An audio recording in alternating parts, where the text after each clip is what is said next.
나서다 드린데래야. 아니 가사 에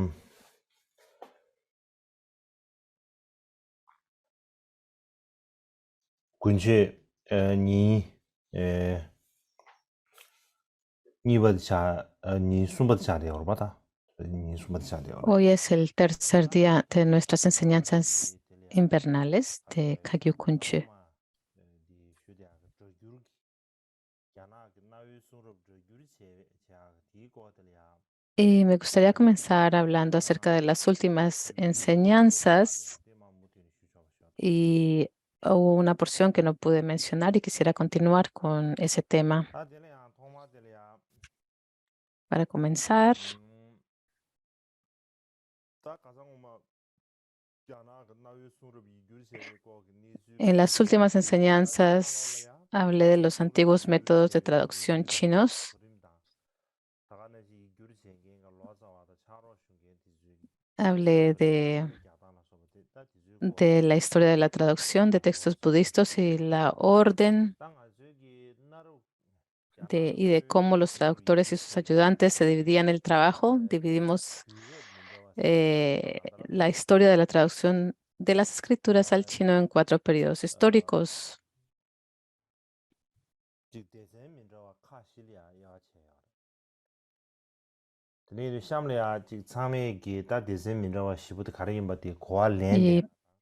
con el fin de facilitar a todos su comprensión y entenderla plenamente, he anotado aquí algunas fechas en detalle acerca de estos 4 periodos históricos. Creo que con esta lista de fechas podremos comprender fácilmente cuándo se produjo cada periodo de traducción.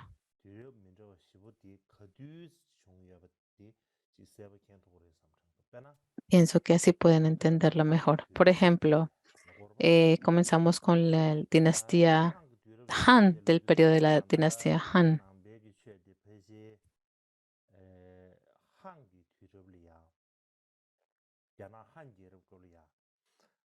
Básicamente, en ese periodo de la dinastía Han es cuando el budismo comienza a extenderse en China. Por ejemplo, en ese periodo de la dinastía Han, hablamos acerca de Shou Fu, quien fue un traductor, quien vino de Occidente, de la India, y él escribió un sutra,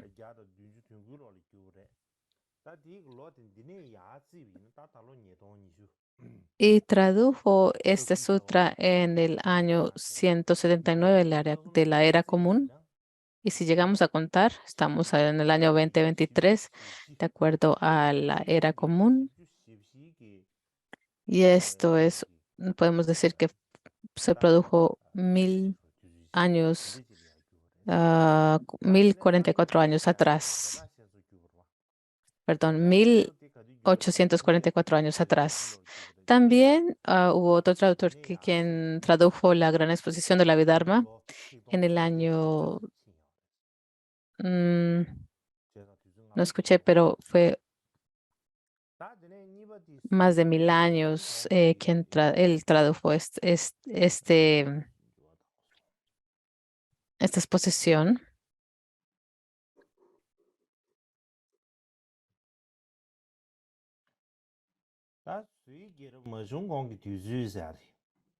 Tal vez más de 1400 años también. También hay un periodo que es antes de la dinastía Sui, y este llega a ser el periodo en que cuando cientos de miles de personas se reunían para traducir, y los traductores de ese periodo eran Kumarajiva Bhattravata y otra persona más. Y si pensamos en Kumarajiva, por ejemplo, él vivió hace 1650 años atrás, y Buddhabhadra Él llegó a vivir más de 1600 años atrás. Y al traducir el Sutra del Loto Blanco fue en el año 421, el Sutra del Loto Blanco. Así que estamos hablando de traducciones que se produjeron más de 1000 años atrás. Y el tercer es el periodo de Sui y Tang, las dinastías Sui y Tang. Y en estas dinastías, en estos periodos, no habían miles de personas que estaban traduciendo, eran menos en cantidad. Y ya que eran menos en cantidad, entonces se produjeron especialistas que se reunían, especialistas en traducción y demás. Y el más reconocido es Tan Shan, el más conocido traductor. Y él comenzó a traducir él empezó a traducir hace más de 1370 años atrás, de acuerdo a nuestro calendario de la era común. Así que ese también es un acontecimiento que se dio hace más de 1000 años. Y finalmente tenemos a la dinastía Sung, este cuarto periodo.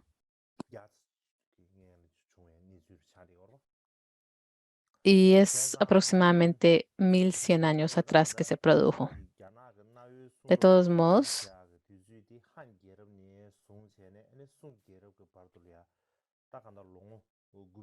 las traducciones de las escrituras budistas en China se produjo de un periodo de 900 años de la dinastía Han a la dinastía Sung. Así que tomó un periodo de 900 años llegar a traducir las escrituras budistas entre la dinastía Han a la dinastía Hun. Y al pensar cuándo fue que el budismo se llegó a difundir en China, hay diferentes ideas al respecto. La mayoría de los investigadores contemporáneos afirman que según la historia de los tres reinos,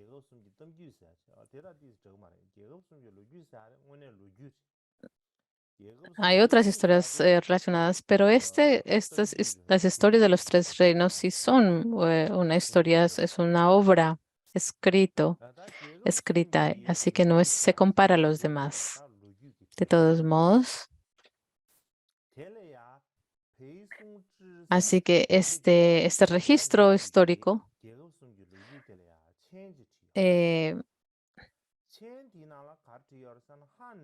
llegó a tener anotaciones de una persona llamada Pei Xuanxue, y una de sus anotaciones que hizo es que había un emperador Han llamado Haiti. Este es el segundo año BC, o sea, antes de Cristo, que toma lugar. Y en ese año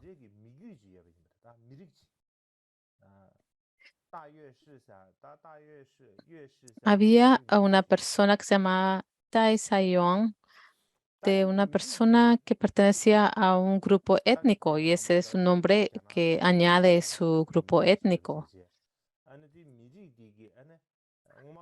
Y ellos vivían en la región de China que en algún periodo llegaron a tener un reino, y ellos mandaron a un mensajero al emperador de Han, y en esa época esta persona eh, llegaron a conocer a un estudiante llamado Ji Lu que era un erudito, y le enseñó a este estudiante un sutra del Buda. Este se llama Futuojin, este sutra, o sea, el sutra del Buda. Se lo enseñó a un estudiante de alto nivel académico. Si lo tradujimos en español, perdón, si es el sutra del Buda. Y esta es una fuente fiable. Se reconoce como una fuente bastante autorizada, si la llegamos a ver. si podemos ver que este es una fuente bastante fiable y podemos deducir o podemos ver que comenzó en el año 2 antes de Cristo, cuando el Sutra del Buda fue traído por el grupo de Taoichu, de este grupo étnico, y se lo enseñaron a este estudiante de alto nivel académico que se llamaba Da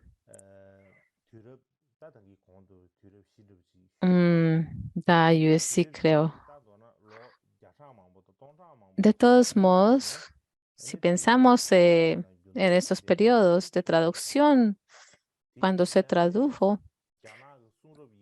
nos podemos dar cuenta de que hablamos de la traducción durante de las dinastías, tomó casi 1000 años y se llegaron a estudiar por miles de años y tenemos estas fuentes fiables que lo afirman. Ahora me gustaría continuar nuestra charla en la sección donde dejamos. En la última charla hablamos de la traducción durante la dinastía Han, el periodo anterior de la dinastía Sui y el periodo de las dinastías Sui Tang.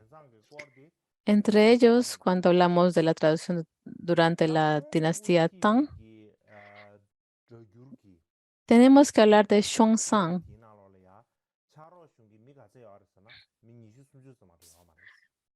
Estamos hablando de la traducción durante la dinastía Tang y hablando acerca de Xuanzang, aunque no tenía más de 23 ayudantes en la escuela de traducción, todos ellos eran más eruditos, los más eruditos de los eruditos y los más grandes de los seres. Cada uno tenía su propio y claro trabajo y contaban con reglas y procedimientos estrictos. Y en aquella época, ¿cuál era la secuencia que seguían al traducir? Pues el traductor principal debía de dominar las tres cestas de las escrituras y ser un erudito tanto en sutra como en tantra.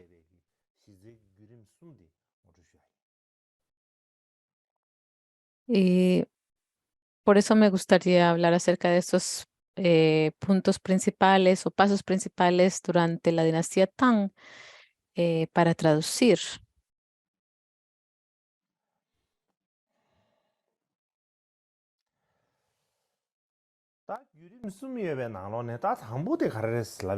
Y entre los tres pasos, como les dije, era que se daba un traductor principal.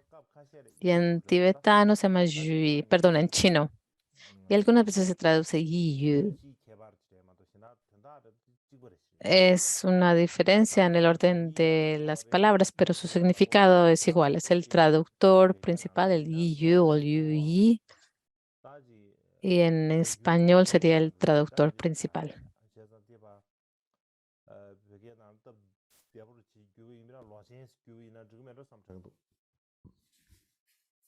Y en tibetano lo llamamos el gran traductor.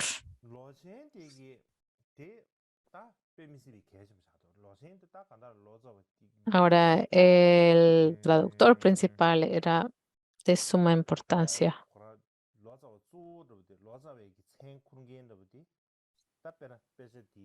Y esta persona que llegaba a llevar el nombre del traductor principal, cuando se le pregunta quién tradujo esto, se ve el nombre de ese traductor o principal. Así que esta persona llega a ser la más importante.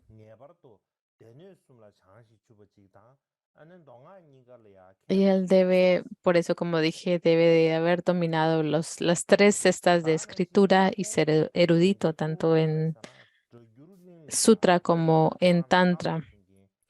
Y también su responsabilidad principal era que mientras que estaba en el proceso de traducción, debía de explicar el pensamiento de la escritura a todos los ayudantes, y los puntos difíciles, los puntos profundos y difíciles, y debía de explicárselos a todos los ayudantes de la escuela de traducción. Y todos los asistentes eran eruditos elegidos específicamente, eran lo mejor de los mejores seres, por lo que no era necesario explicar cada palabra o todas las palabras, porque básicamente tenían el entendimiento de aquellas, pero tenían que mantener discusiones profundas sobre los puntos difíciles de entender y tenían que tener estas conversaciones profundas sobre el significado, basándose en el propio manuscrito sánscrito. Y este método se llamaba Yang Fuyu Shi. ¿Y qué quiere decir ello? Quiere decir análisis del significado profundo. Análisis del significado profundo.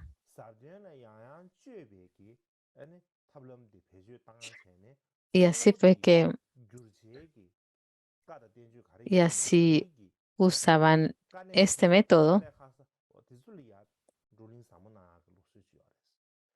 para discutir los puntos más profundos del texto que estaban traduciendo. Así que en esa primera etapa tomaban gran interés en el texto, no solamente las palabras, sino el significado real del texto y eran muy cuidadosos en su forma en que lo abordaban. ¿Y cuál era el segundo paso? Pues el segundo paso era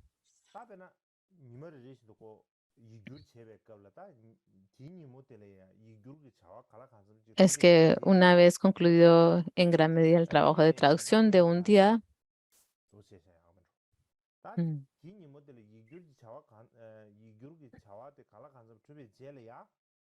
cada vez de que cada traductor terminaba su trabajo, entonces todas las notas sobre las explicaciones y discusiones del día, especialmente de el traductor principal como de sus asistentes, todo esto se llevaban a la oficina de composición donde los redactores especializados con la responsabilidad específica sobre el estilo tomaban las notas como base y hacían el primer borrador.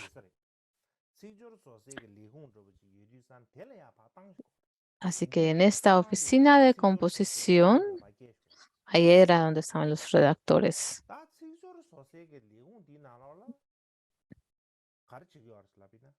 ¿Y qué se hacía de nuevo? Se tenían que, esos eruditos sobre el estilo tomaban las notas como base, de acuerdo a lo que había explicado en las discusiones que se habían traído a esa oficina de parte del traductor principal. Se hacía el primer borrador en chino. Se escribían el significado en chino.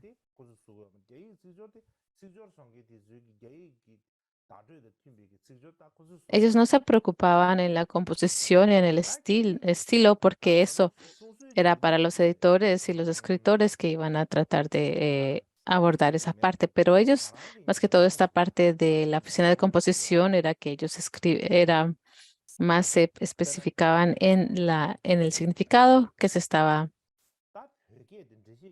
ofreciendo. En mi experiencia, cuando estoy traduciendo del chino, puedo explicarlo en tibetano, literalmente tal como es. Esta es mi experiencia. Puedo dar una explicación de cada palabra en tibetano, por ejemplo. ¿Qué puedo decirles? Por ejemplo, la palabra, la reina de la plegaria de la reina de la explicación.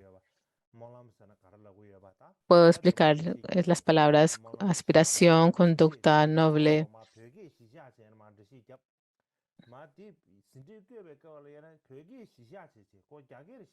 Y explicar cada una de las preposiciones si estoy pensando simplemente en tibetano, no me estoy preocupando en el chino.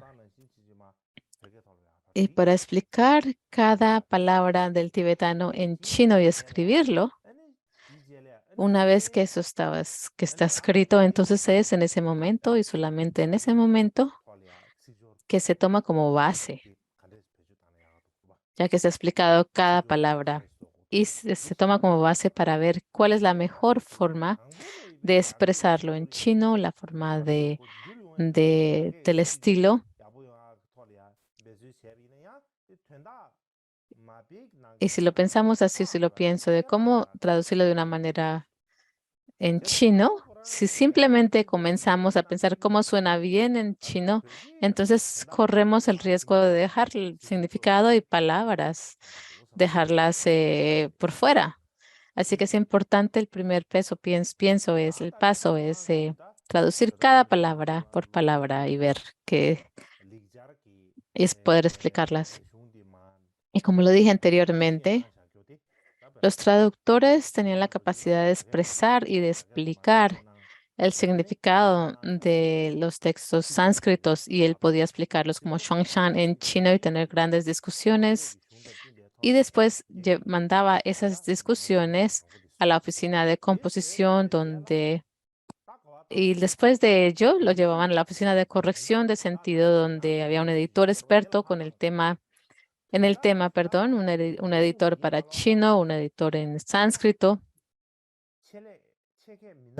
Y en esa oficina habían 3 especialistas y uno era un erudito, como les dije, un experto en el tema, el chunyi. Este era el primer especialista. El segundo era un editor en en el chino clásico, que conocía la gramática muy bien. Y el tercero, como les dije, era un erudito sánscrito, Fanwa. Esos 3 especialistas se encontraban en la oficina de la corrección de sentido y llegaban a mirar la obra en chino y miraban si el estilo y la gramática se deberían de corregir. Y también se cotejaba si el significado en chino tiene que ver, se expresa el significado en chino tanto como en sánscrito o hay alguna diferencia entre las traducciones y el original.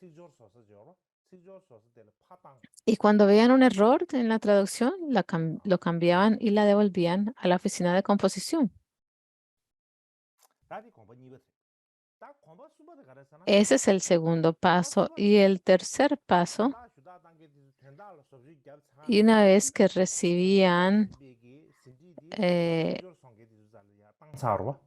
el significado, entonces los editores, una vez que lo reciben los editores para la composición, tomaban el manuscrito corregido y volvían a tomarlo, veían todas las notas, las anotaciones y correcciones y los comentarios de los editores que se habían producido y entonces para el significado y mejorar el estilo y la síntesis. Y su propuesto es si la traducción en chino podía estar eh, en concordancia con el sánscrito. Esto se debe a que la responsabilidad de los editores de contenido era cotejado era de cotejar el original, ¿no? No preocuparse tanto si el chino era bueno o de buena calidad o sonaba bien, no. El estilo y la síntesis se fijaban en en la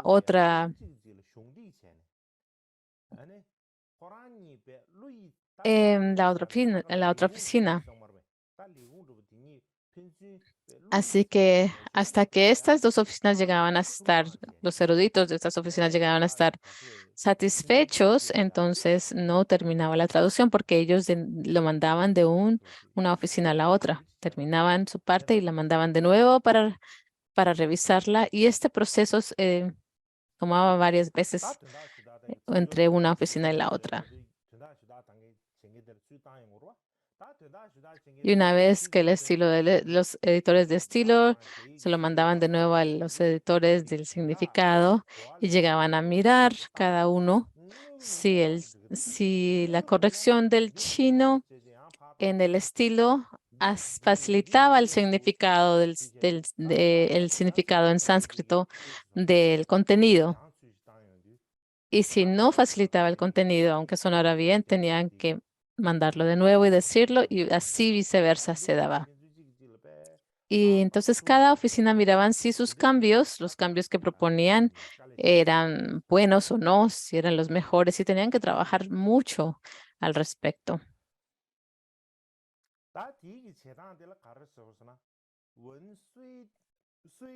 ¿Y cómo se le llamó a esta técnica? Pues el de quedar satisfechos y después de enviarle los textos de un lado al otro innumerables veces. Este paso se le llamaba, una vez escritas las palabras, refinarlas repetidamente. Y una vez que el significado esté claro, examinarlo de nuevo. Se trata de una continuación de la antigua traducción de llegar a examinar una y otra vez la traducción. Y esta práctica se da no solamente en la dinastía Tang, sino también en la dinastía Qing. 焦竹啥的，竹，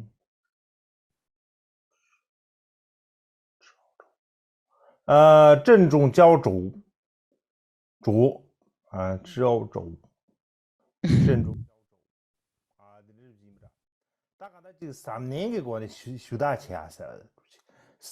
Y esta es una traducción una traducción bastante antigua de hacer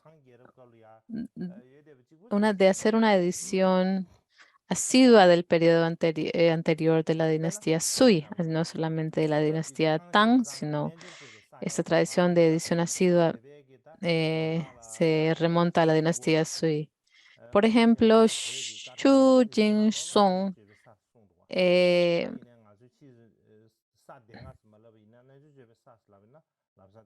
él escribió sobre la escuela de traducción de Xuanzang durante el periodo en que estaba traduciendo los niveles de Yogacara.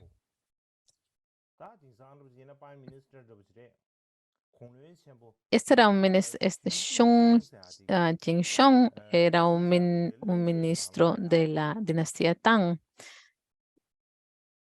y él escribió un prólogo acerca de la traducción sobre los niveles de Yogacara.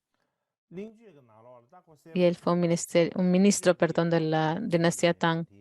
Y él escribe en su prólogo, escrito en chino clásico, y no tengo que escribirlo, pero puedo explicar en términos generales lo que dice. Él dice que para explicar el significado a grandes rasgos, lo puedo decir así, Xuanzang era el traductor principal y contaba con 6 escribas como ayudantes. Ellos escribían sus palabras a medida que las decía, las expresaba. Tenía también un corrector de sánscrito y un editor para el texto. Y también contaba con 8 editores para el significado, o les llamamos en tibetano los grandes editores. Él contaba con 8.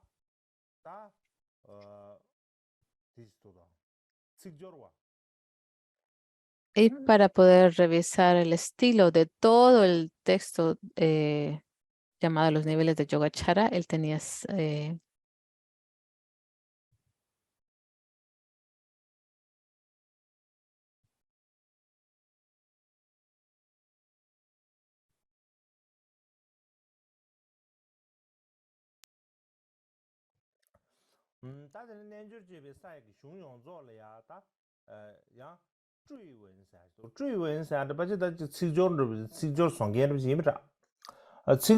él tenía los editores de estilo quienes eran 7.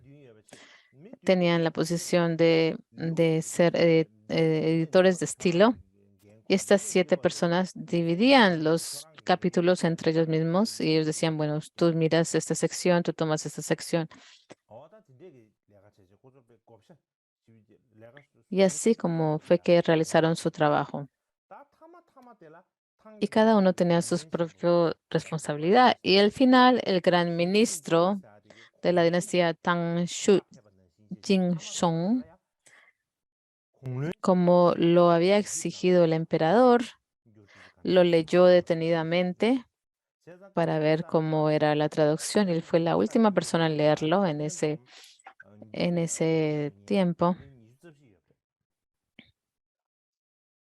Es- En total, vemos que fueron 24 personas las que estuvieron involucradas en la traducción de los niveles del Yogacara. Y en las anteriores dinastías tenían otro método de traducción, pero ya al utilizar este nuevo método, el trabajo de traducción mejoró mucho con respecto a antes y las grandes mejoras a la traducción que este nuevo método aportó fueron, el primer punto es que aunque solo había un par de docenas de personas, cada una de ellas tenía una responsabilidad muy clara en las escuelas, en las eras anteriores. En las escuelas de traducciones anteriores habían unos cuantos miles de personas que participaban, pero en realidad solo trabajaban unas 3 personas, o sea que tenían 3 responsabilidades, 3 cargos. Todas las demás personas simplemente, principalmente habían ido a escuchar el Dharma. Así que en comparación a ello, es como que había más personas que estaban traduciendo en el nuevo, tomando este nuevo método, pero anteriormente eran solamente 3 personas. En la dinastía Tang no habían tantas personas que tuvieran una responsabilidad muy definida de acuerdo a lo que tenían que hacer y por ello no estaban tan involucradas en la traducción. Y la segunda mejora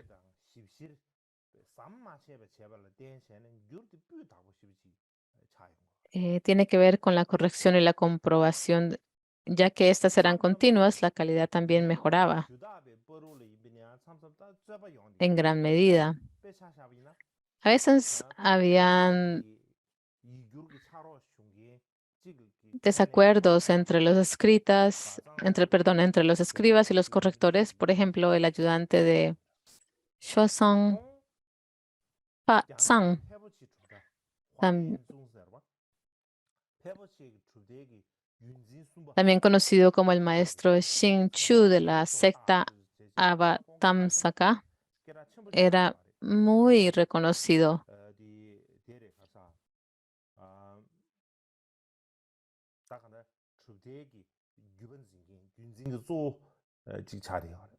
porque él llegó a ser el traductor principal de esta escuela filosófica.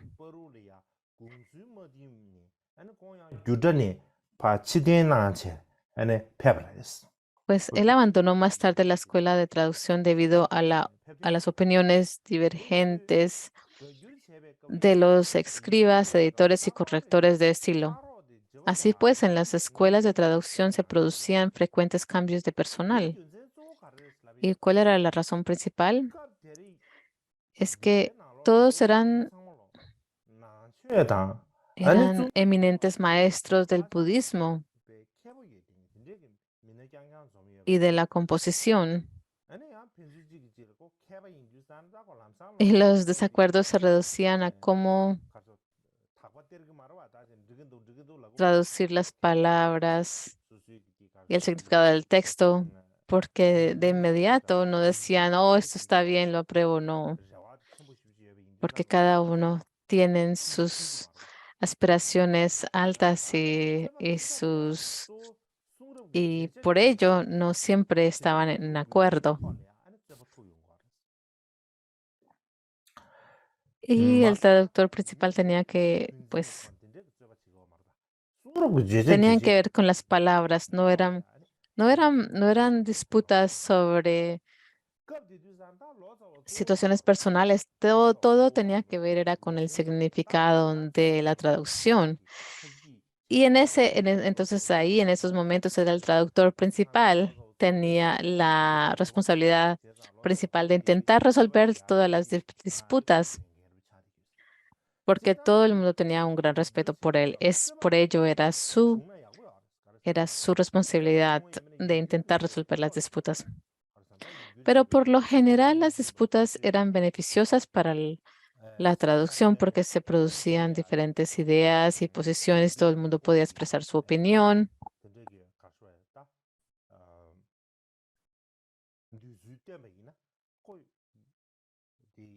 Si todo el mundo, a todo el mundo se le da el tiempo de poder explicar y expresar cómo se puede mejorar, eso es algo muy beneficioso para la traducción. Si todo el mundo dice, oh, esto está bien, está perfecto, y no insisten en expresar lo que quieren decir, llega a ser difícil que la traducción resulte en algo bastante de gran calidad.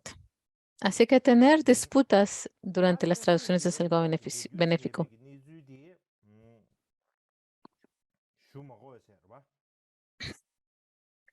Ahora también, pues sí hay diferentes métodos que se ven durante la dinastía Sung, pero no tenemos tiempo para hablar al respecto de ello. Así que no tengo que hablar acerca de ello.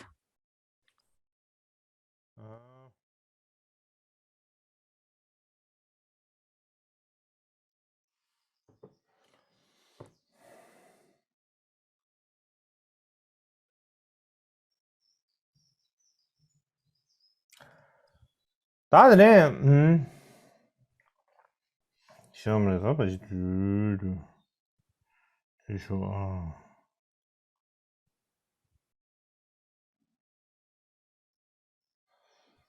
음.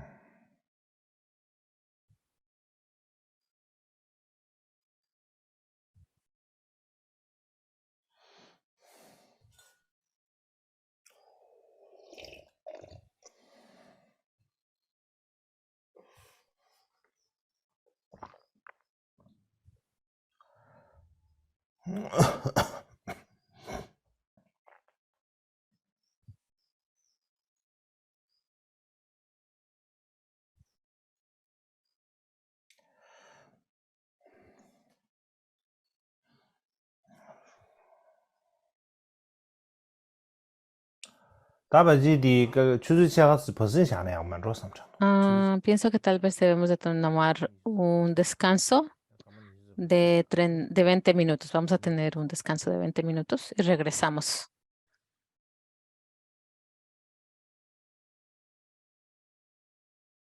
다네 시험라. 되네. Y ahora,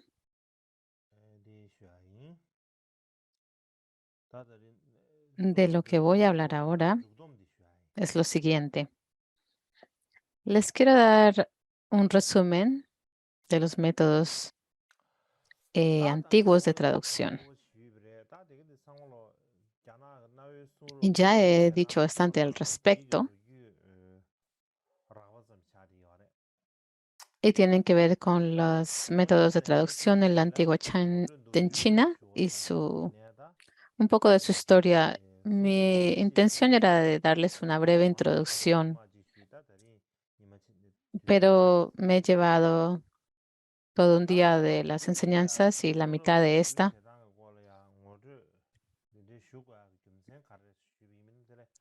En resumen, las razones para hablar de los métodos de traducción, pues tengo dos razones principalmente. Y la primera es que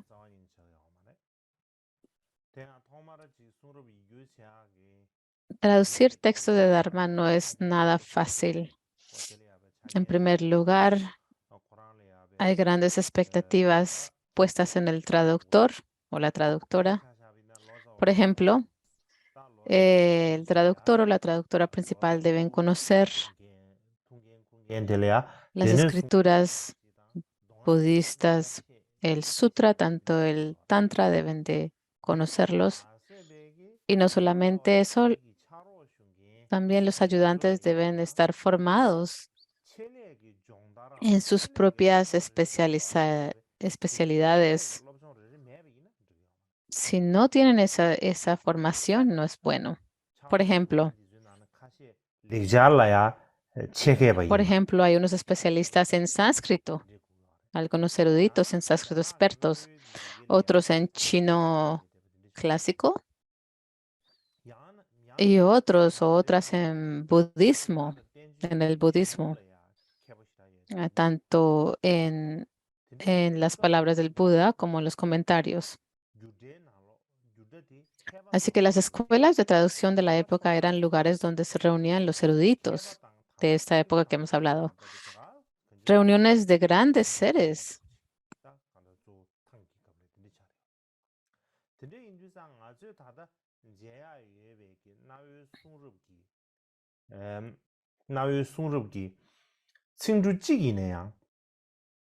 Y si incluso si le llegamos a leer solamente tan solo una palabra de las antiguas escrituras, los traductores y especialistas, pues de verdad que fueron tan cuidadosos en su elección y examinaron tantas veces antes de determinar las palabras y la forma en que tradujeron las escrituras. De la misma manera, este fue un esfuerzo de colaboración entre muchos eruditos y diferentes oficinas, como les mencioné, de la dinastía Tang.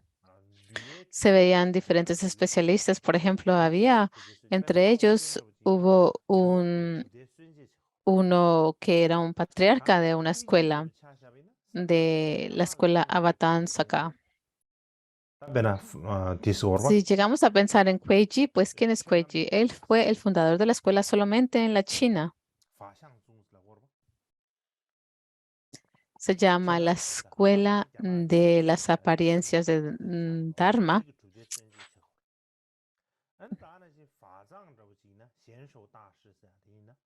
Se traduce literalmente así, pero es una escuela solamente. Y él era el patriarca, el tercer patriarca del linaje Avatamsaka.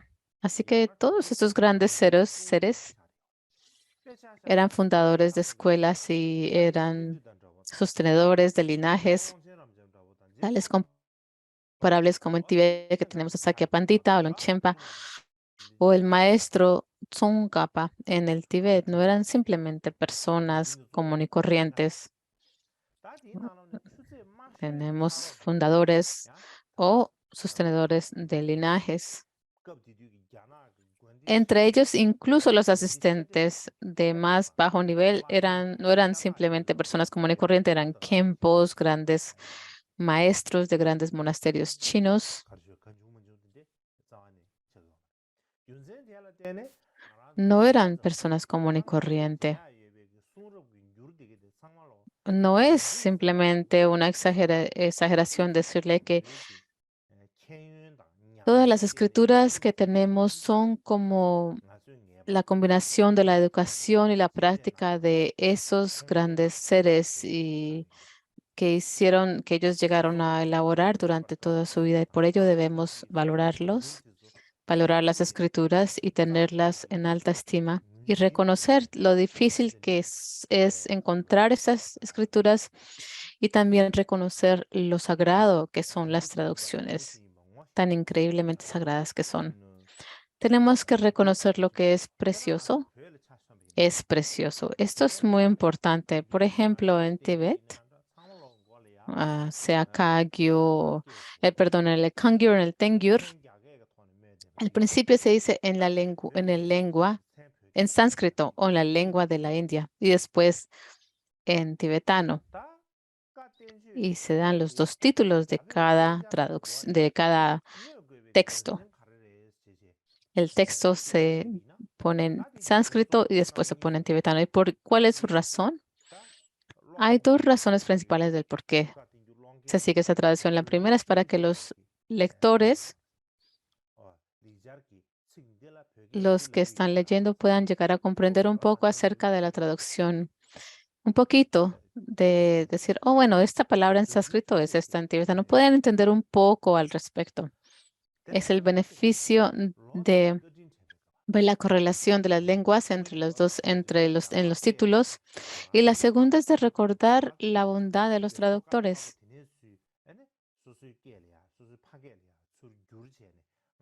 Ellos y ellas tradujeron estas traducciones tan difíciles de entender y lo pudieron traducir en nuestras lenguas para que podamos entenderlas y también leerlas. Principalmente desde esto es gracias a la bondad de los traductores, como en chino y demás. Y esta es la razón por qué en tibetano se dan los dos títulos, en la lengua original, sánscrito, y también en tibetano, la lengua en que se tradujo. No solamente esto es para leerlo, pero hay que ponerlo en práctica, leer el texto en sánscrito del título y también cuando leemos el tibetano. Fueron traducidos por maestros que llegaron a soportar bastantes dificultades y tenemos que tener en cuenta ello. Y el segundo punto,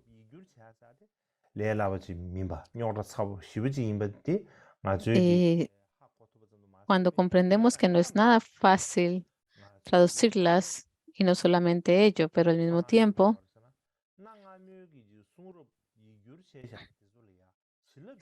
podemos apreciar cómo las antiguas escrituras tienen una potencia diferente de bendiciones, porque cuando se leen,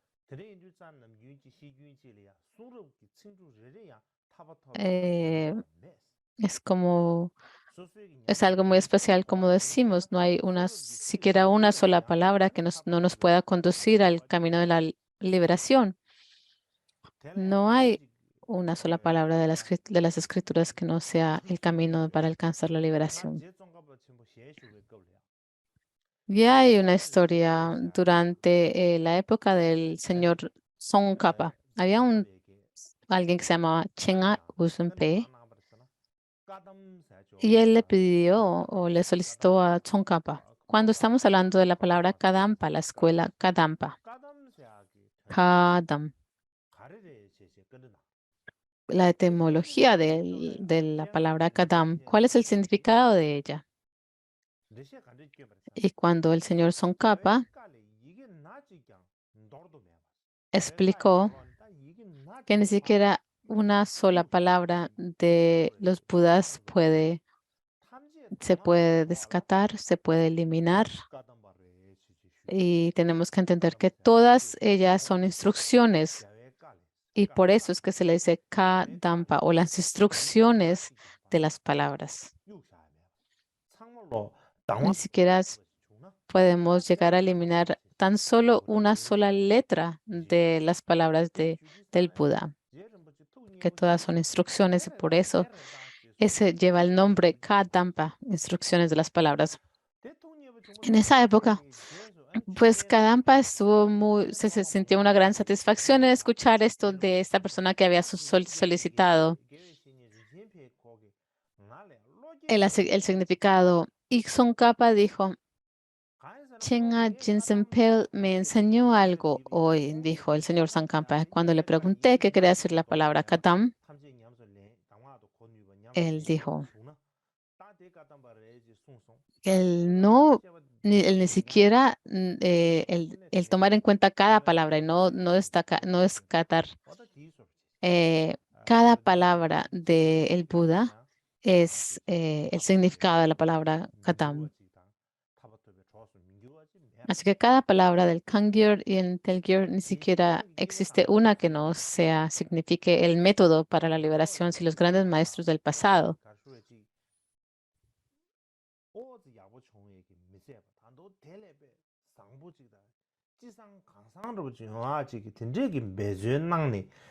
no se sintieron satisfechos con solamente traducirlas, sino hicieron todo lo posible para hacerlas accesibles y para que no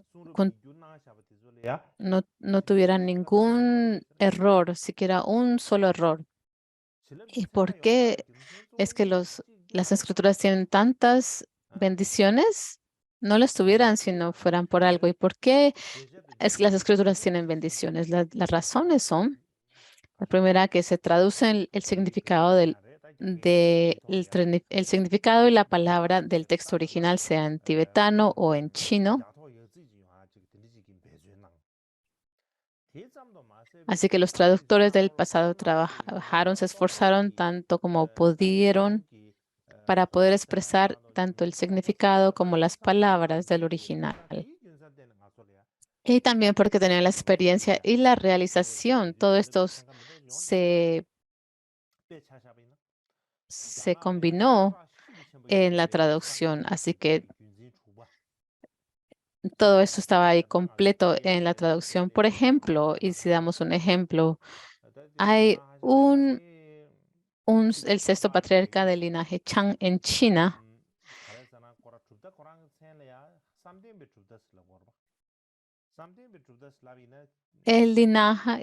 Perdón, se llama el linaje Chang.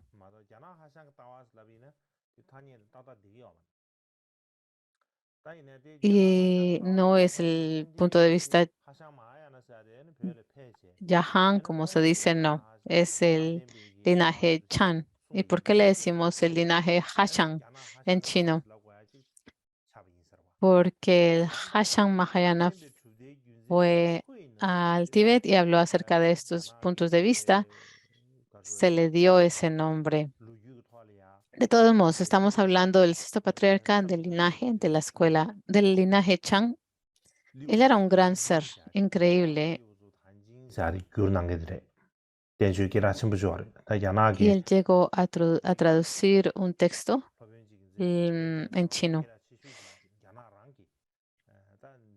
Perdón, no los tradujo, sino lo escribió. Fue un tratado muy importante en chino. No fue exactamente que lo escribió, sino lo dictó y sus estudiantes escribieron sus palabras. De hecho, él era una persona analfabeta, pero tenía gran inteligencia.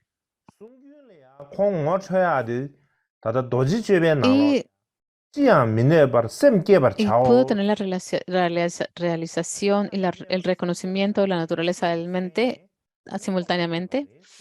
Y se dice que cuando él escuchó las palabras del sutra del cortador del Vajra, que dice, despierta la bodhicitta sin permanecer, él llegó a despertar esta realización. Solo después de oírlas alcanzó la realización. Entonces podemos ver que él tenía una gran facultad para hacerlo. Sí, tenía las facultades muy agudas, pero hay otro punto. Es que la traducción del sutra del cortador del Vajra contenían este gran poder de bendiciones, porque si no las tuvieran, no hubiera podido él alcanzar esa realización. Podemos ver cómo el sutra del cortador del Vajra en chino tiene tanto poder.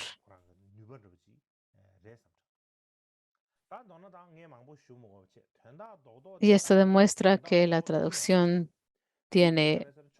contiene tanto poder. Pero no tengo que hablar más al respecto.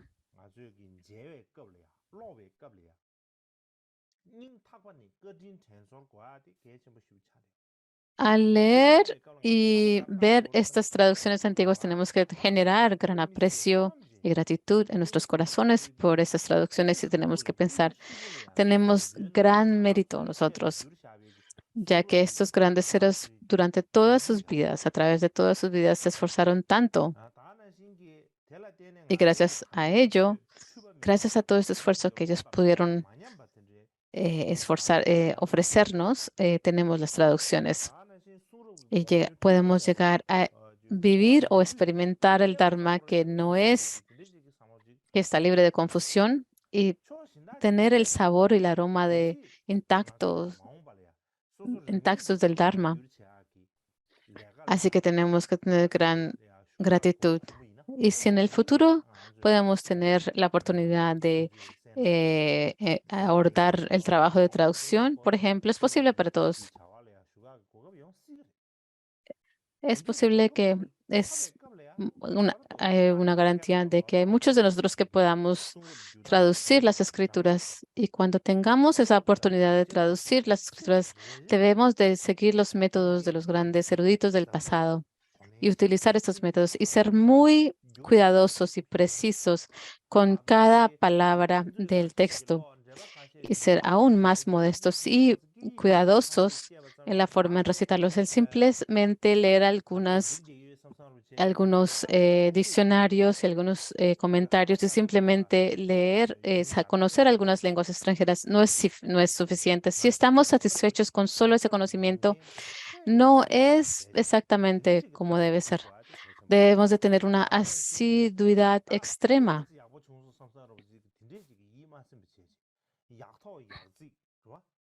Y el valor de ir más alto o mejor, si pensamos que sí salió muy bien, no deberíamos de estar satisfechos con pensar de que está bien, sino que tenemos que ir más allá, hacer lo mejor de lo mejor. Es muy importante esto.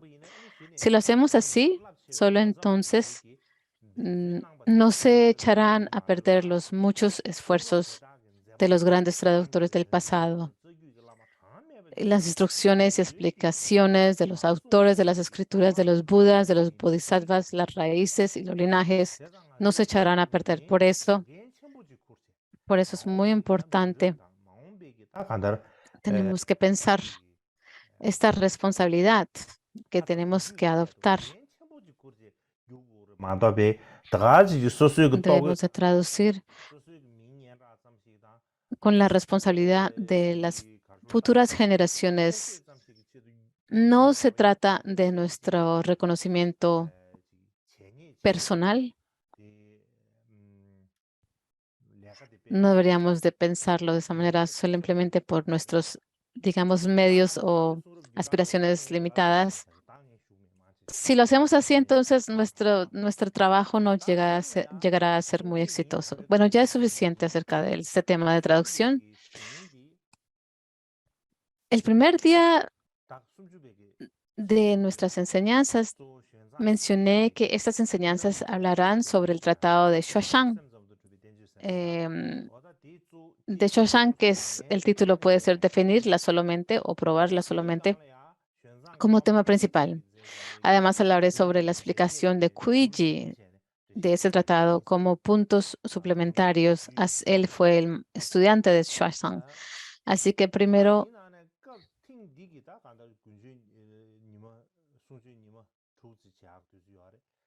tenemos 3 días todavía del Kajiki Kunchu. Quiero darles una introducción sobre la explicación de Kuiji, que se llama la explicación de Kuiji del tratado Identificando la mente.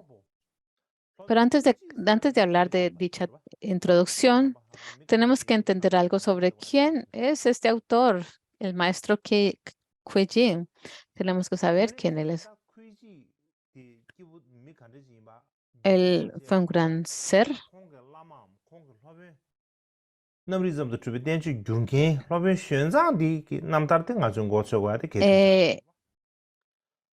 Eh, Su gurú, el maestro, fue.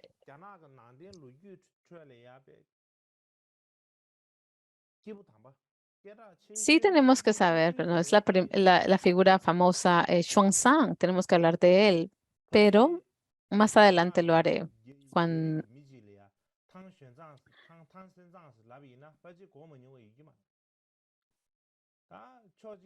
es, no hay nadie que no haya escuchado de Xuanzang. Desde un punto de vista es porque de los grandes registros de la trayectoria al oeste que cuentan sus trayectorias. Y tenemos esas historias del mono, del puerco, y cualquier persona que sea china, no hay nadie que no ha escuchado de Xuanzang. Tang Xuezhang. En las historias de la China y en la historia budista, él es el maestro más reconocido chino que existe. No creo que hay otro más. Pero hablaré acerca de su vida más tarde al hablar acerca de los versos raíz de los 30 versos de Vasubandhu. Por lo tanto, me gustaría ahora abordar la vida de Kuiji, del maestro Kuiji.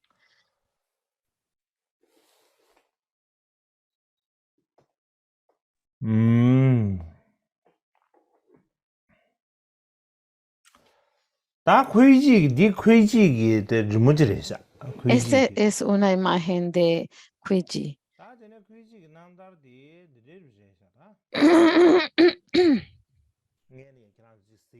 Esta es la vida de Kuiji.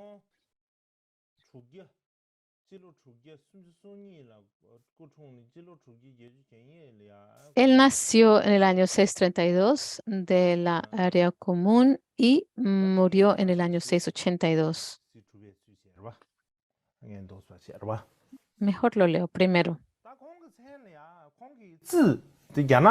El apellido de su familia, al hablar acerca de su nombre, hay dos palabras, ¿no? Cuando era una persona laica era Huntao. Hongdao. Y el nombre de su familia era Yuchu. Así que su familia se le llamaba Yuchu.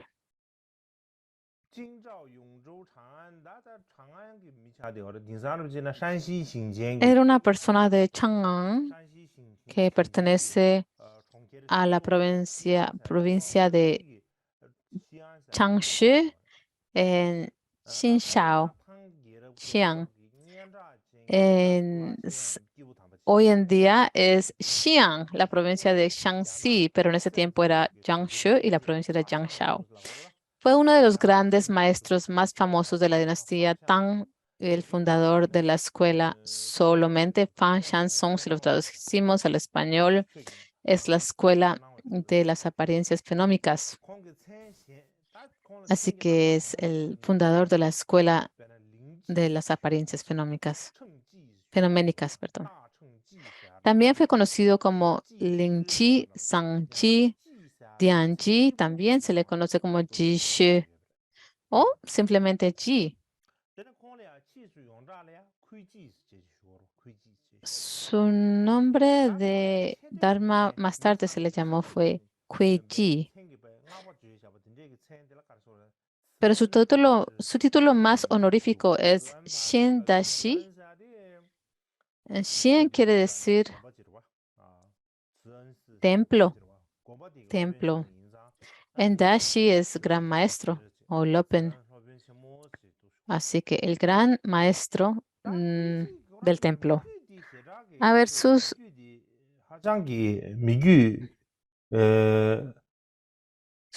linaje familiar es también bastante importante porque su familia era había muchos generales.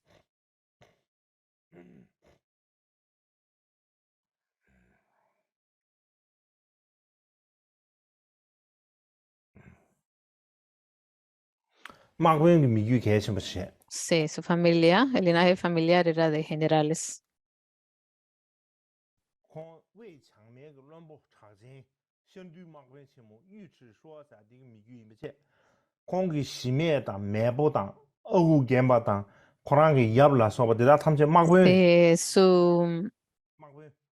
Sus antepasados, tanto su abuelo, tío y padre, fueron todos generales.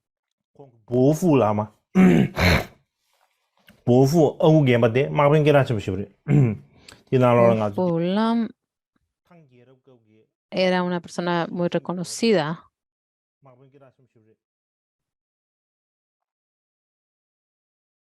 Era el general de la dinastía Tang llamado Yushu Shi.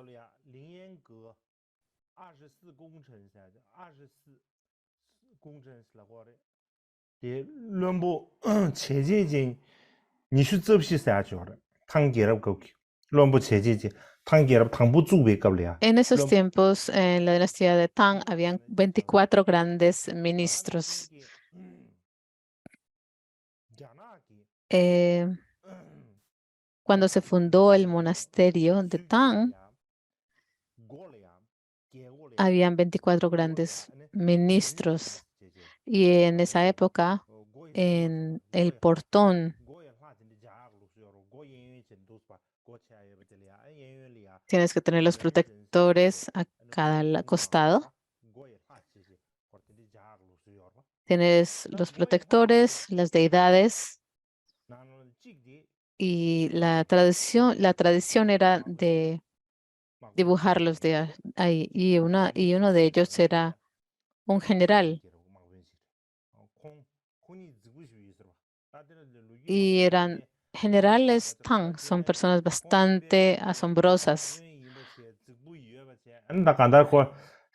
Son generales, personas bastante impresionantes en su figura. Y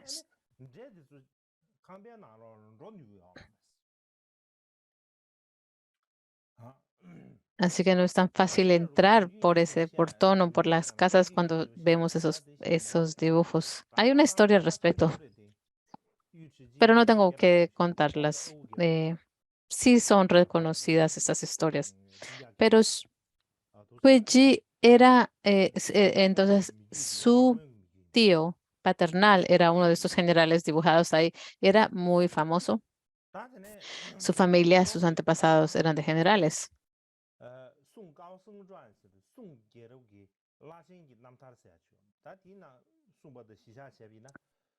Y en la obra de las vidas de monjes eminentes, si la tomamos como una base acerca de su vida, entonces vemos que su madre se llamaba Pei. Ella tuvo un sueño y que ella había tragado una luna del tamaño de la palma de su mano después de quedar embarazada. Después de nacer, Kuiji no era como los demás niños, era muy inteligente y brillante y podía tener la capacidad de memorizar las escrituras fácilmente, o no las escrituras, perdón, budistas, eh, sino de esa época que no eran budistas, versos, tal vez eran versos sobre la guerra o sobre cómo podían hacer guerra. De todos modos, él podía memorizar estos versos fácilmente. Y también era una persona muy directa y muy correcta, ya que su linaje eran de generales, porque todos los generales llegan a ser, por naturaleza, bastante directos y muy correctos, porque son ministros que tienen que lidiar con la violencia. Estas personas no hablan siempre tan fácil. Ah, no es como los demás que aunque se sienten mal tienen que hablar fácil. No, estos generales hablaban muy directamente, muy al grano. Y la primera vez que Song-san vio a Kuei-ji, Song-san estaba caminando entre las siembras, caminando por un caminito ahí, y lo vio por primera vez. Kuei-ji tenía una cara bastante hermosa, muy agradable. Y su comportamiento se comportaba muy bien el niño, muy correcta. Y Song-san lo que dijo: no parece ser el hijo de un gran general, él es diferente de los demás. También igualmente existe entre nosotros una profunda o una buena conexión kármica. Así que si puedo tomarlo como mi alumno, tendré a alguien a quien transmitir mi linaje. Esto lo dijo Xuanzang.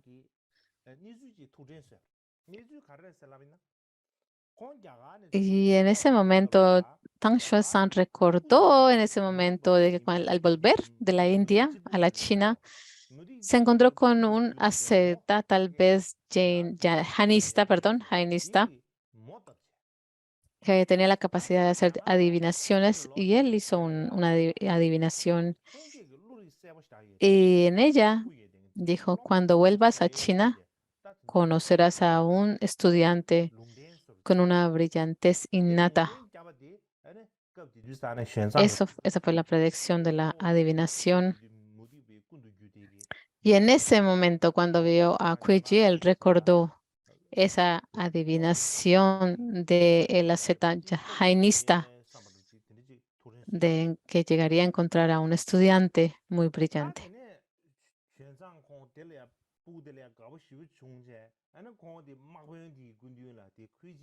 Xuanzang se sintió muy feliz al ver a ese señor y fue a ver al padre de Kuiji, al general, que era su padre, y le dio algunos consejos y le expresó su esperanza de que, o sus expectativas de que Kuiji pudiera convertirse en monje. Y son la verdad de un linaje de generales que protegían a la dinastía Tang. El padre, la verdad, tenía la aspiración de que su hijo continuara el linaje familiar. Pero en esa época, Tang Xuanzang era un maestro muy reconocido por todo el imperio, así que el padre no le pudo decir no de inmediato. Lo que dijo, este niño se comporta de forma muy grosera. Todos pertenecemos a una familia de generales y tenemos una forma muy violenta de actuar. Y es muy difícil para que personas que sean de acciones y comportamientos tan violentos puedan ser receptivas al verdadero Dharma.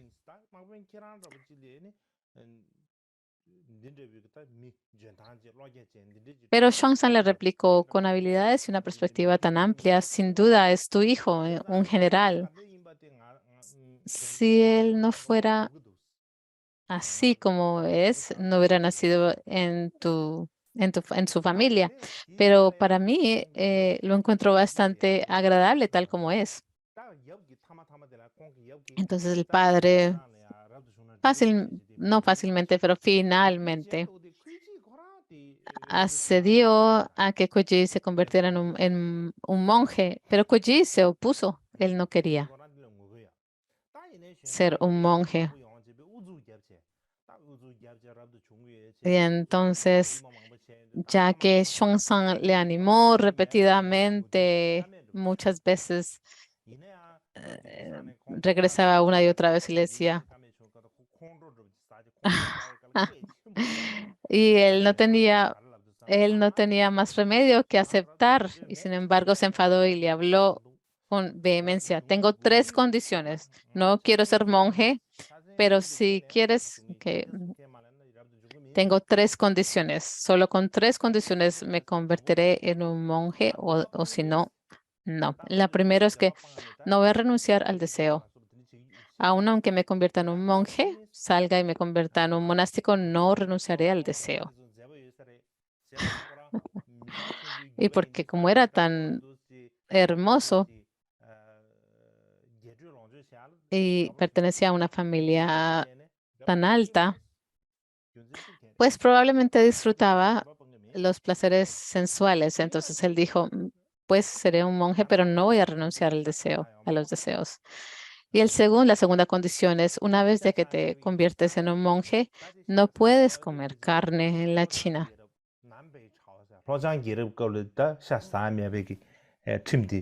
Así que probablemente eso ocurrió durante la dinastía Han del Sur.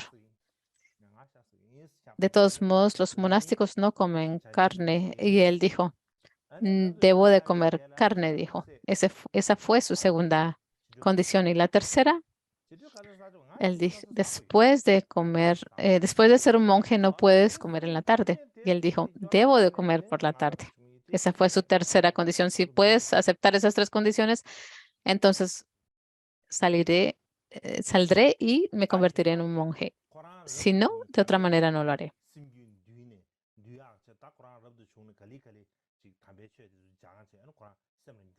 Pues para que Xuanzang pudiera domar su mente y de que él pudiera convertirse en un monje, entonces Xuanzang aceptó.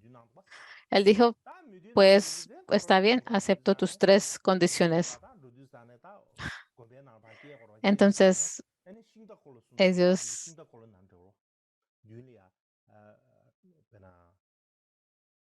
en esos tiempos habían carrozas, ¿no? O carros que estaban atadas a los caballos o tal vez a los búfalos. Y entonces tenían tres carros, digámoslo así, tres carrozas. Y ahí puso todas las cosas que quería y partió para convertirse en monje. Más tarde se dice que no llega a ser muy claro en esta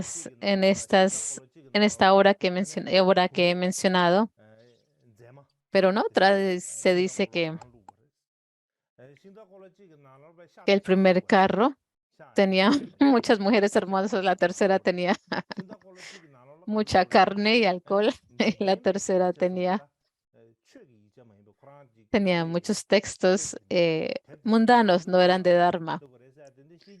Todos los textos, todos los libros que pertenecían al Dharma que a él le gustaban. Pero eso no se describe en la historia de la dinastía Song. De todos modos, cuando todo el mundo se convierte en un monje o una monja, sale y abandona todo, pero él hizo lo opuesto. Él lo llamaron el monje de los tres carros, el monje de los tres carros, porque él, él iba con sus tres carros a convertirse en un monje. Así que la mayoría es que todos dejan todo atrás y se convierten en monje, pero al contrario, él se fue con todo. Ese fue su apodo, el monje de los tres carros. Sin embargo, en las vidas de los monjes eminentes de la dinastía Song, cita los puntos difíciles del tratado que prueba la solamente, escrito por el propio Kuiji. Este fue el texto que cité el día anterior. Y lo que dice es que él experimentó muchos altibajos en su vida, algunas veces momentos de gran gloria y algunas veces momentos de, pues, gran pérdida, digámoslo así, muchos altibajos. Y cuando tenía 9 años, sus parientes más cercanos, uno de ellos, algunos dicen que fue su madre.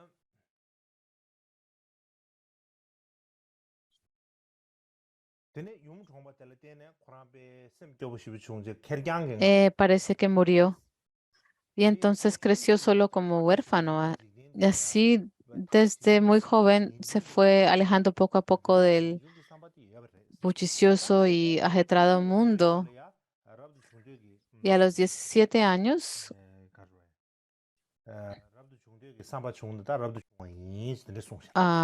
decidió ser monje, salir. Si lo que se escribió es verdad, es cierto.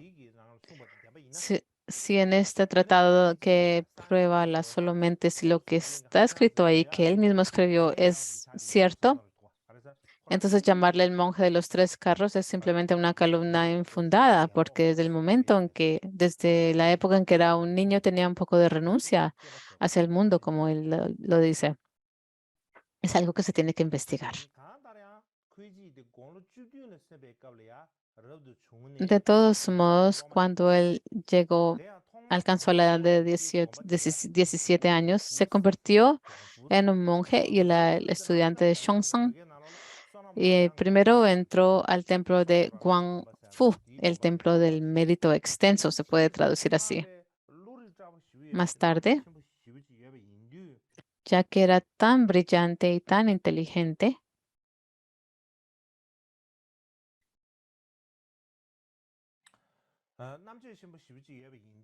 아니, 가사, 玄奘的 냠도, 아니, 大慈恩师噻, 디나를 쇼버레스. 가래산 갑디디 玄奘的 大慈恩师噻, 고마 디나 쇼도하와. con Xuanzang entró al gran templo Xian, donde Xuanzang vivía. Este puede ser el templo de la gran compasión y amor bondadoso. A los 23 años,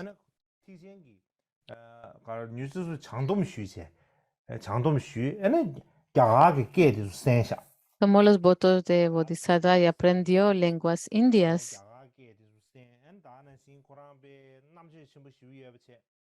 Y estudió el budismo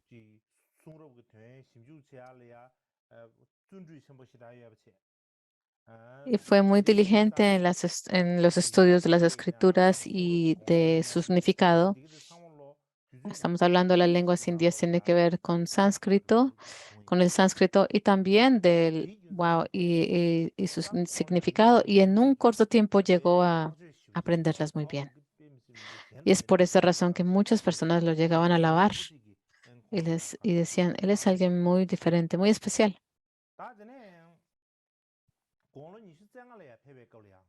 Y lo tenían en gran estima. Al llegar a los 25 años de edad, comenzó a trabajar en la traducción de las escrituras, probablemente por el decreto del emperador, como le describí anteriormente el otro día. En esa época, en la escuela de Xuanzang, todos los asistentes eran mayores que Kuei-ji, pero Kuei-ji era el menor. Y aun aunque era muy joven, él tuvo la oportunidad. Se le permitió participar en las traducciones y si no hubiera sido tan brillante, no hubiera podido tener esa oportunidad. Porque en esta escuela de traducción, los seres que eran los asistentes eran los más formados, los más eruditos y, de hecho, fundadores de otras escuelas.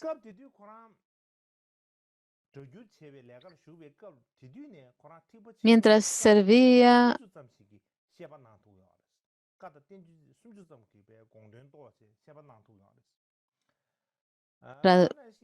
mientras que estaba traduciendo, llegó a estudiar y aprender 30 textos de los dos vehículos, Mahayana y el vehículo fundacional.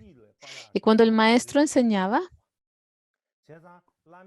él tenía la capacidad de, pues existía la tradición de escribir lo que decía el maestro, tomar notas. Y él tenía no solamente de escribir lo que decía el maestro, sino de escribir un comentario acerca de ello, del texto que se estaba abordando.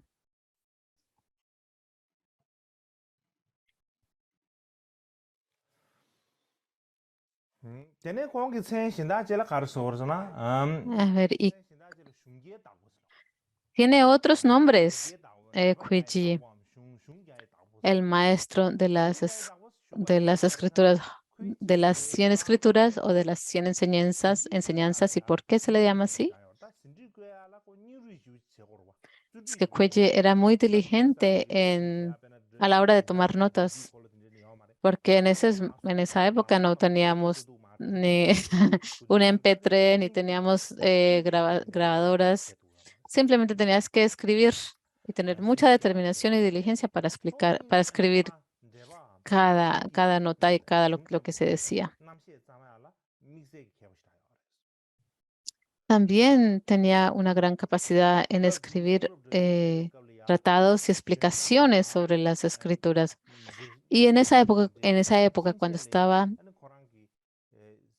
asistiendo a las traducciones, lo que Xuezhan decía, él tomaba notas muy detalladas y añadía explicaciones y escribía comentarios después de compilar estas notas. Y como se describe en las historias, Xuezhan pasaba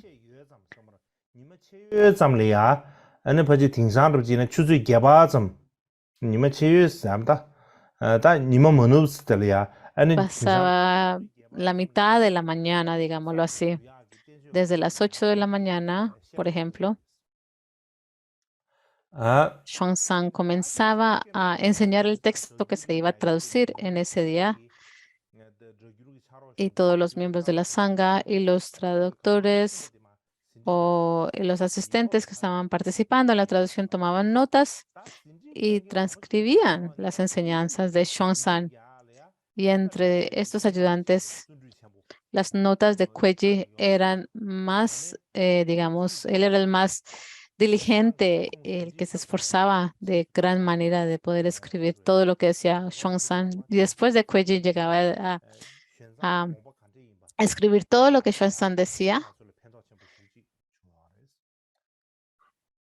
Podía escribir comentarios y aquellos comentarios son muy importantes para llegar a entender el pensamiento de Xuezhan.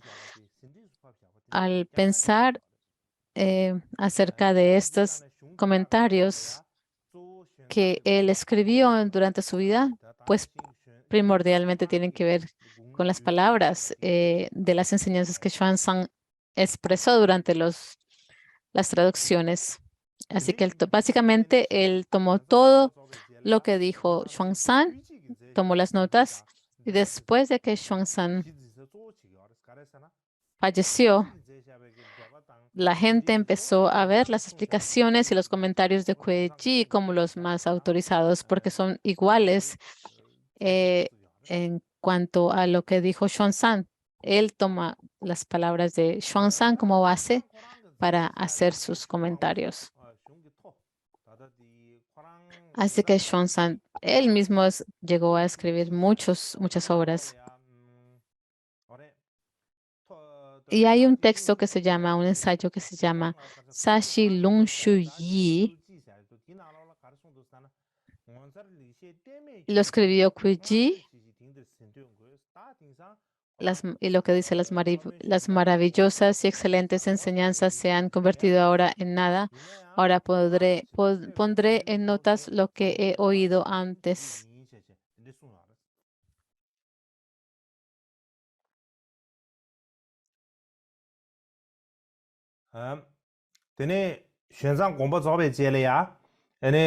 Más tarde, tras el fallecimiento de Xuezhan, la escuela de traducción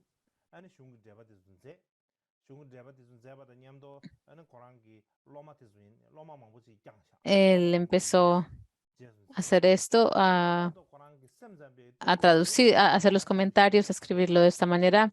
Y también él llegó a educar a muchos estudiantes y difundió ampliamente la filosofía solamente, por lo que la gente comenzó a llamarle el maestro Shen.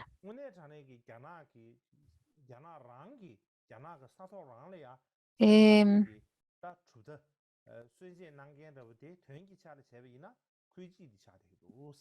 Si lo pensamos, el fundador de la escuela solamente, de la escuela autónoma, la solamente fue Kuei Jin, él mismo fue el fundador. Y como escuchó estas enseñanzas de Xuezhan, no es tan fácil llegar a decir que él fue el fundador de la escuela solamente. Mientras que Xuezhan vivía, él estaba vivo, no existía una escuela autónoma de la solamente. El que llegó a establecerla realmente fue Cuellí, esa escuela autónoma de la Solamente, la escuela de las apariencias fenoménicas fue Cuellí. Así que se dice que el fundador de las escuelas Mahayana en China es Cuellí. De todos modos, a lo largo de su vida, él escribió un gran número de tratados, por lo que también se le llamó, él hizo muchos, perdón, escribió muchos tratados em, de las palabras de Xuanzang, por lo que también se le llamó el maestro de los 100 textos, entre ellos 44 fueron los más conocidos, de los cuales 24 se conservan hasta nuestros días. Pienso que debería demostrarles una lista, demostrar una lista, pero para traducir la lista me tomaría mucho tiempo al traducirla al tibetano.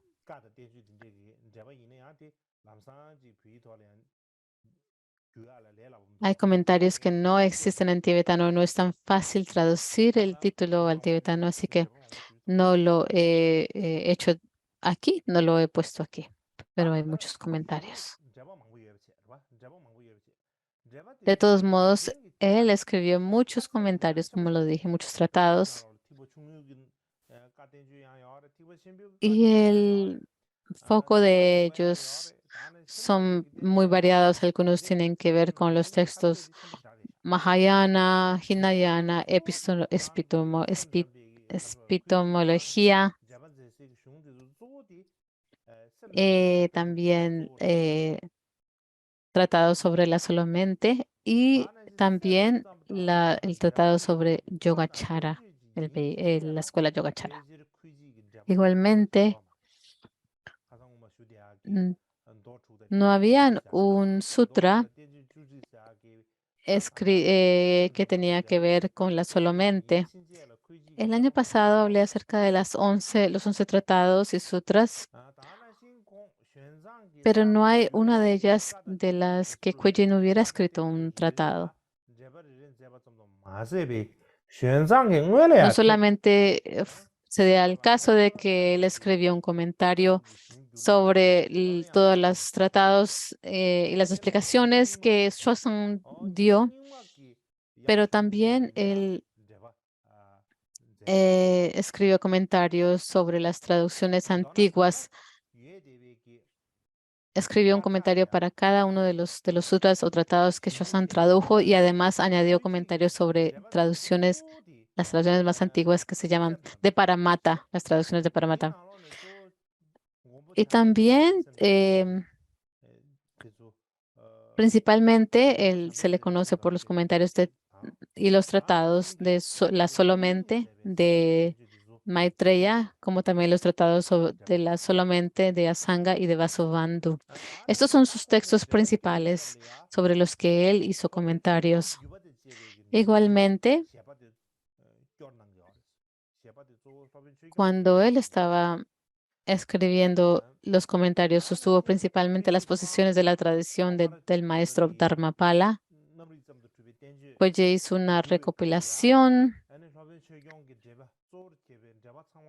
principalmente los comentarios del maestro de Dharmapala, mientras que él hacía la traducción del tratado que define la solo mente.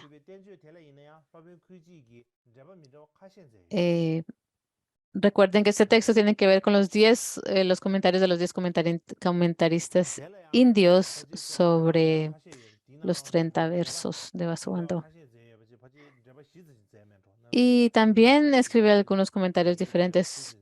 Él escribió 4 comentarios autorizados sobre el tratado que prueba la solamente, que llegan a tener un total de 36 volúmenes.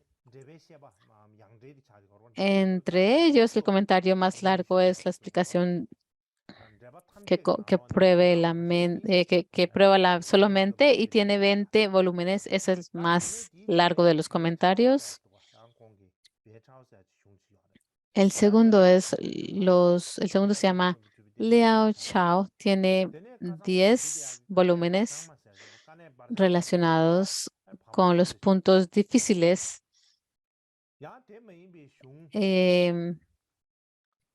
Este comentario de los puntos difíciles tiene 4 volúmenes. Y la breve explicación, esta es otra obra, tiene 2 volúmenes. En resumen, como lo dije anteriormente, las explicaciones de Huiji toman como base las de Xuanzang.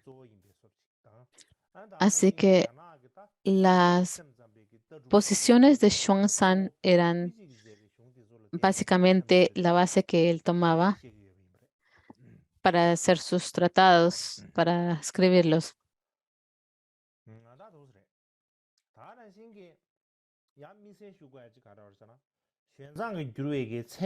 Y otra cosa que tenemos que mencionar es que Kueji tradujo 2 textos sobre lógica y la epistemología y fueron traducidos por Xuanzang. El comentario de la introducción de la lógica, escrito por el maestro Shankara, y se le considera un comentario muy importante. En nuestra tradición tibetana no la consideramos muy importante, está tratado, pero en la traducción china sí. Se le llama el comentario sobre la introducción de la lógica. Y eso él lo tradujo en 6 volúmenes y la segunda fueron las notas a la introducción, a la lógica, y tal vez está relacionada con una obra de Dignaga. Así que simplemente él no solamente propagó las enseñanzas de la mente la solo mente, pero también de la lógica y la epistemología.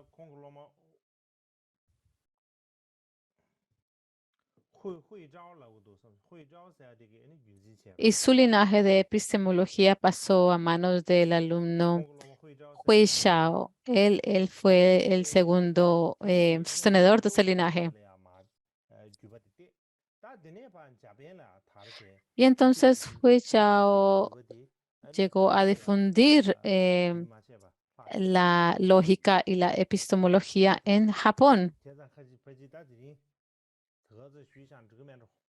Tal vez este es un buen momento o un punto hemos llegado en el que podemos parar. Ya esto hemos dicho bastante y ha sido un poco me he fatigado un poco, así que ya podemos terminar.